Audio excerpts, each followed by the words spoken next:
Hello.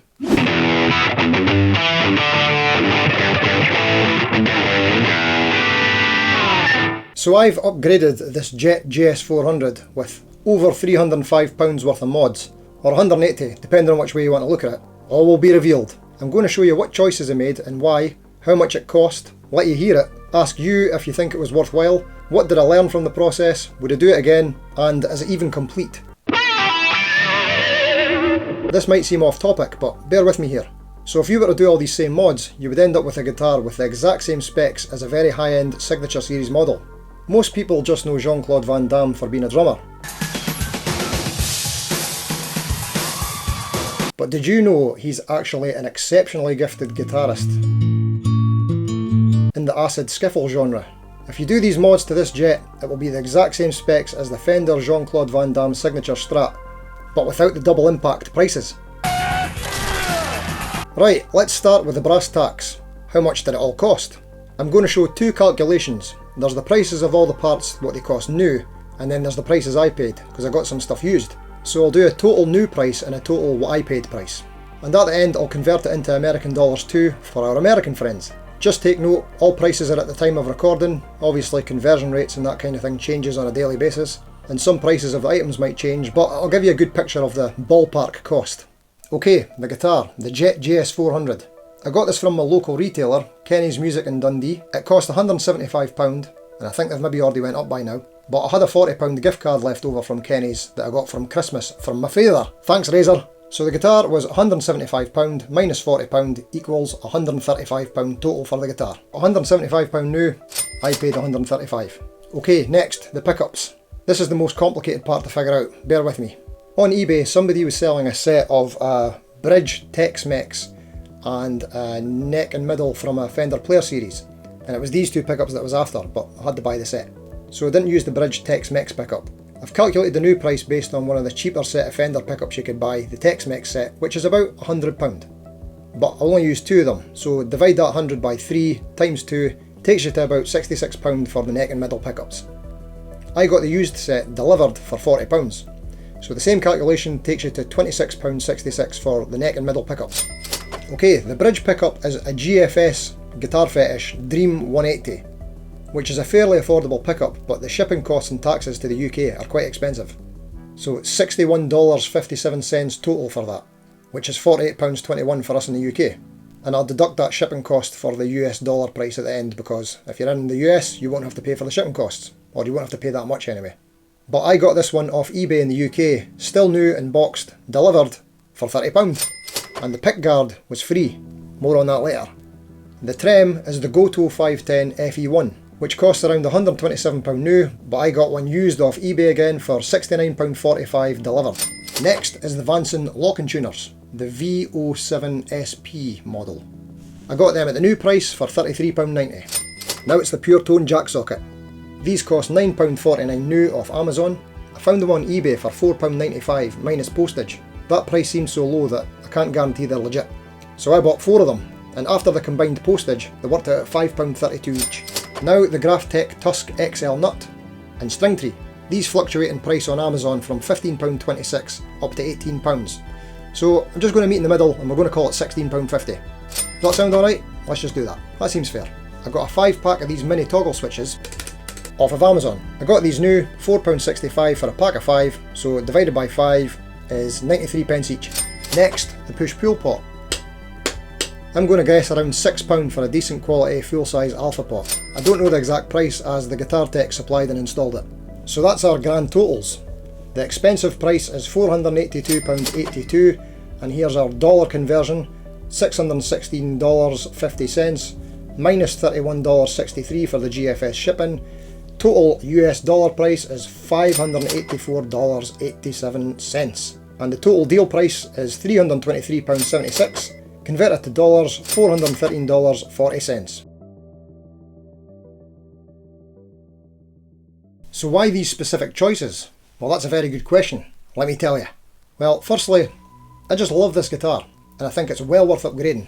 I reviewed it in its stock condition up here, so you can check that out later if you like. Although this is actually the second one I got, because the first one had a lacquer crack in the neck pocket heel, and some dings to the end of the headstock. The stock pickup sounded okay, but The humbucker wasn't that great at all, in my opinion. I'd bought this GFS pickup quite a while ago, and it's just been sitting lying around waiting for the right project to come along. And I'm so glad that I put this thing in. I think it might be like my favourite humbucker ever, almost. Top 3 anyway. It's super clear and bright, lots of top end sparkle, but not too shrill and piercing. It's got just the right amount of thickness to it. Tone words.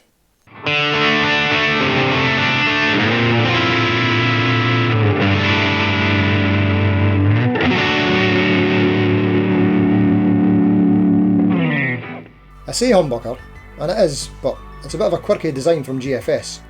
It's more like two joined P90s, and the split sounds are very usable.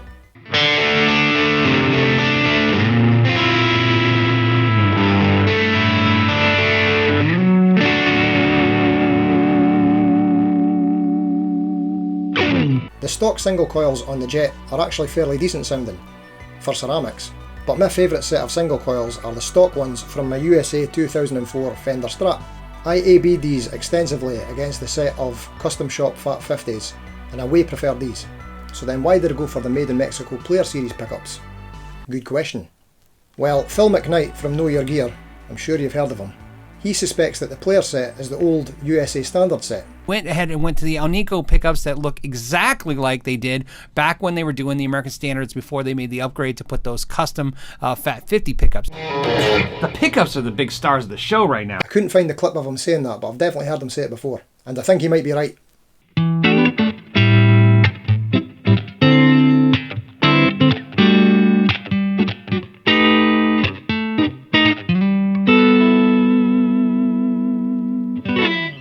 Locking tuners. Upgrading the tuners on a Jet I think is an essential mod, unless you've got one of the higher end Jets with the locking tuners already on it. The stock ones, I've said this a lot before, they're not good, not at all. They definitely need upgraded. You don't have to upgrade them to locking tuners, but I would. This Vanson set is a drop-in replacement for all the Jets and the Fazley Phynica guitars. I installed a cheaper set of Music Lily ones on a Fazley Phynica before, you can see the video on that up here, and they weren't a perfect fit, but still very close. We managed to get them in, but the quality of the Music Lily ones isn't as good as the Vansons, in my opinion, and they're not that much more expensive.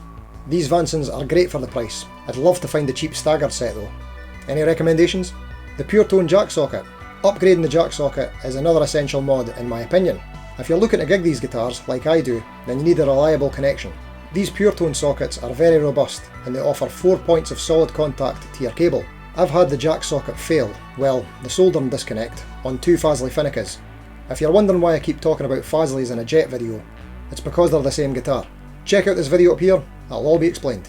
Okay, let's talk about this free pickguard. This Jet originally came with an aged cream pickguard, which in my opinion looked as disgusting as that description sounds. My good pal Alfie got the Fazley Phynica FSST 720 in Sunburst, same guitar remember? And weirdly that one comes with a bright white pickguard. It's like the only finish that the cream guard would work well on would be a Sunburst, and they give it a white one. Don't know what that's all about. Check out the differences. So here's the problem with some of the Jets and Fazleys. Got a Fazley here and a Jet here. So, I'm always complaining about the colours of the plastics not matching. Oh god. So look at this Fazley. We've got white pickguard with like really horrible cream coloured pickup covers, knobs and switch tip. And then we'll go over to this Lake Placid blue, which has it all matching. But for me, it doesn't suit the Lake Placid blue. So I think what would be a lot better is the cream coloured guard on this would look way better. And the white guard on this, but also with white knobs and plastics, would look way better. What do you think? I don't care because I'm going to do it anyway, but you know what I mean? Such an easy fix if they wanted to do it. But I'm going to do it. Just in case anybody noticed that the lighting's better on the left side, I've switched them around. But look, you can still see this creamy, horrible coloured pickguard, I think, on this side. And this one just doesn't match at all. Silly Jet, silly Fazley. What we're going to do about it, I'll fix it. Pretty sure I took some pictures. If I have, you're looking at them now. See? The cream looks better on the Sunburst, and the white looks better on everything else. So Alfie and I swapped pickguards, and we're both happier with the results. Isn't that right, Alfie? Tell them. the Graphtech nut and string tree. The string tree is a no-brainer, but I've only used one out of the set because I don't think that the D string needs the extra pressure on it, but the G does. So ideally a staggered set of lockers would be great. Or, open letter to Graphtech, can you please just make a triple string tree like the Reverend one, but made out of your Tusk XL material? That would kill it, that'd be amazing. Make it, thank you. I've actually not even had the Graphtech nut installed yet, but that's coming soon. The stock nut on the Jets is actually cut really well. Every example I've had has had a really well cut nut. But it's bone, and I'm against using bone as a nut material, especially when products like Graphtech exist. Fazley have loads of affordable models now with the Graphtech nuts as stock, so everyone else, take note. Right, let's talk about the wiring and switching. This is the exciting part for me. So what we've got is standard 5-way selector switch, just works like a normal Strat. I've got this switch here, which will split the humbucker, so that's good.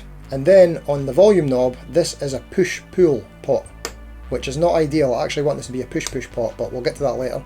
So when I pull it out, it activates the neck pickup. So you can essentially have, on the bridge position, bridge and neck, which is kind of similar to the middle position on a Tele. And if I want it to sound even more like a Tele, I'll just split that humbucker, and there you go. It's quite a good vintage impression of a Tele. So the volume pot is currently a push-pull, but I'm going to get that changed later to a push-push. I've got this on other guitars. The problem with the pull is that I have to put pressure on the strings, or the trem, to pull it up, which kind of puts your strings out of tune. And it takes like an extra 1 to 2 seconds to pull it up. It's just a little bit clunky. The push-push is way better in my opinion. So in position 1, if we're calling that position 1, I've got the humbucker, or I can have the humbucker split, and I can activate the neck pickup. And if I go into position 4, then I've basically got the neck pickup, middle pickup, humbucker split, or humbucker, neck pickup, middle pickup, all together. Loads of options. I'm still kind of finding my way through that. I got this guitar back from the tech with all these combinations last weekend, and on the same night I gigged it, so I'm still getting used to operating all the combinations, and I think there's 9 tones in total. The switching ideas here were inspired by my experience with the Charvel DK22, reviewed up here. Very cool guitar, even more streamlined. It's not exactly the same, but just an alternate take on it. Right, here's some tones so you can hear it.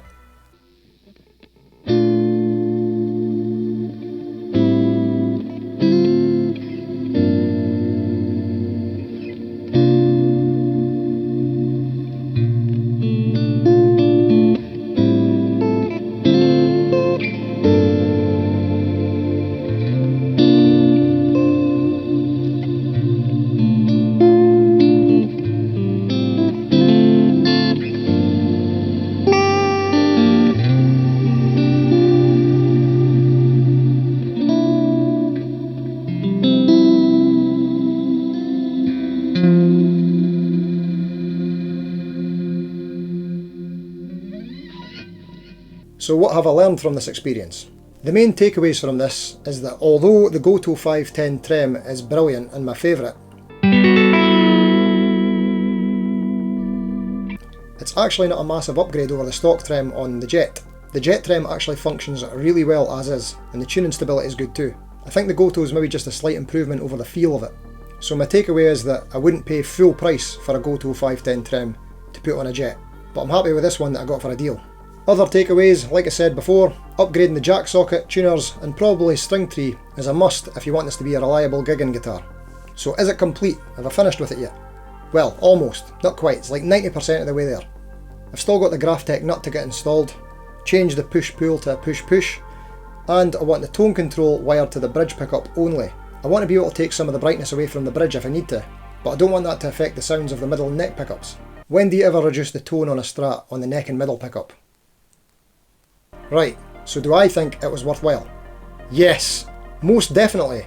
£325-ish for this. What? So I'm now wondering, how does it compare to my modded Fender USA Strat, or my Fender Partscaster Strat? Would you like to see a comparison video on either of them? Let me know in the comments. So what did you think? Would you try something similar? I would totally recommend going this route. You don't have to do the exact same mods that I did or use the same parts. You can pretty much have it however you want it. That's the best thing about these Partscaster type things. If you can find the right mod platform, Harley Benton, Fazley's, Jets, they're all great contenders in my book. It just depends what you're after. And of course you don't have to do all the mods all at once, like I did. Changing up one thing at a time is probably the smartest way to go about it, especially if you're changing up things that are going to affect your tone. You want to know what effect it's had. And one more disclaimer, I had my local tech, shout out to Rod Vaughan at RV Guitar Repairs, do all these mods for me, as A, I'm a total nightmare at these things, and B, it would take me ages, I might make mistakes, I want it done right, and I'd rather spend that time making these videos. They take a long time. Speaking of which, if you've got any value from this video today, why not consider giving it a wee like, a wee thumbs up, or you can even subscribe to the channel to see more really average content just like this. I like it when you do that. So what's your mod stories? Please share your tips and experiences in the comments. I'd love to hear from you. Right, so thanks for watching. Until next time. See you later.